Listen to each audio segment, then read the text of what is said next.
out these roaches, no problem, and more roaches coming out to help their buddies, but these Reapers are so deadly. They keep the Zerg contained, they keep him inside the base, and when LZ gets that second base fully saturated, he's going to be really running on full steam. The only thing I see working well for Strifecro right now is the Mutas. The Spire is almost ready, and that could be the turning point.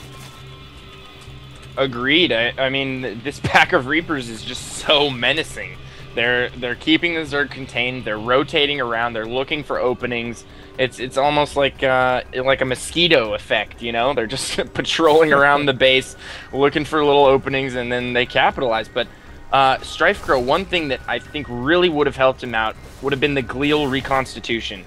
I think the added movement speed to the roaches would have been imperative. He could pick off way more Reapers. He's already managed to pick off 5 or 6 Reapers, but I think if he had roach speed, they would be able to kill a vast majority of these Reapers every time they stepped onto the creep. But if we turn our attention to the income tab, Jake has actually, or LzGaMeR has actually pulled considerably ahead. He's got a good lead in harvesters, and he's also well ahead in the income category. So I think we're going to see LzGaMeR transition out of this very soon. Let me turn my... Okay, yeah, and he is actually switching to Marines at this point. He's also upgrading Stims, so he's getting a large pack of Marines. I would like to see him get some Marauders as well, but I think he's more worried about those Mutalisks, and he's going to be able to deal with them. By the time the Mutalisks get to his base, he's going to have Stim and a large pack of Marines, and he has so many barracks at this point. He's able to just macro up an army of any of the barracks units of his choosing, and he's really just contouring his unit selection, his unit composition based on whatever Strifecro is doing. So he's able to adapt very easily, and I think he's going to have a very aggressive timing push here in the next 5 minutes.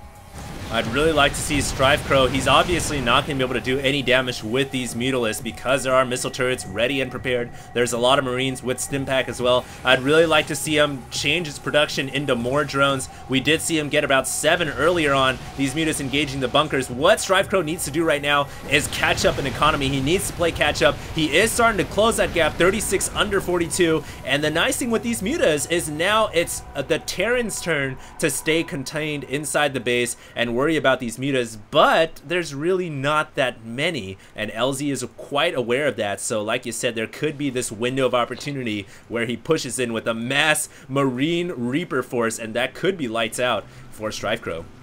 And he is still just roaming the map with Rico's Roughnecks Reaper squad over here, just going around looking for Zergs to fry. And I'm pretty impressed with Jake's all-around micro, but it looks like the Muta pack is going to finally intercept these Reapers, picking off 1, 2.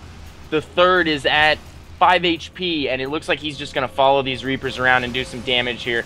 I think LZ is going to lose a vast majority of these Reapers, but actually Reapers I think can outrun the Mutas, so he may not lose as many as I thought. They're actually getting away. I think the Mutas are closing a little bit, but not enough to get shots off. Yeah, those Mutalisks not able to catch up to those Reapers. They run up to the safe ground with the Marines and the missile turret. Let's take a look back at LZ's base. He has thrown down 2 more barracks for a total of 7. Also has a factory with the reactor core and a starport. I'd expect him to swap that onto the factory so he can get some dropships out to help re-heal and reconstitute his biological forces on the ground. I think he should do that. I don't see Hellions being the right choice here with all those roaches in the field right now for Strifecro. Strifecro right now getting more upgrades for his units, metabolic boost for the speedlings, and missile attacks level 1. We have shields for, armor for the infantry, and there we go, the starport landing on the reactor. Gonna be pumping out dual dropships right now that can mobilize the Marines with the Reapers, or it can just be used to heal the Marines and the Reapers. I think that's what LZ is going to do, and in the next couple of minutes, we're going to see a very large 3M push, and the question is, can Strifecro hold? He has a lot of roaches. He does have a lot of roaches, and LzGaMeR is not very Marauder heavy. However, he is transitioning to Marauders at this point.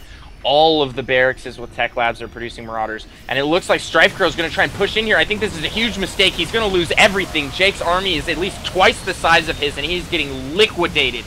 All of those roaches go down. He just lost 80% of his army. All Jake has to do at this point is push across the map, and it's over. I think that was a huge mistake by Strifecro right there. He thought he had the superior army, the superior standing army, but he really just didn't. Once he engaged, I don't think he could see at first just how many units LzGaMeR had, and as he pushed up with his roaches, he realized, oh dear, I am in trouble. Kind of tried to pull back, but still the Marauders were able to stim and chase down all of the remaining roaches, so he lost his entire army, and it looks like that's going to be game.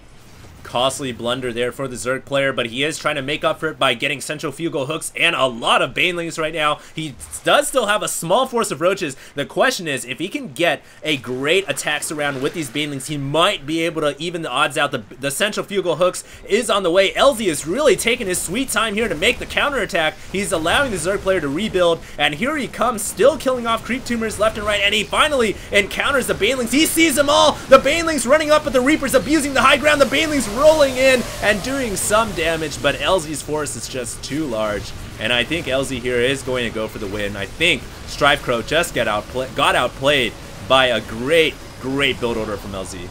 Absolutely. Great build order, executed very well, good transitions.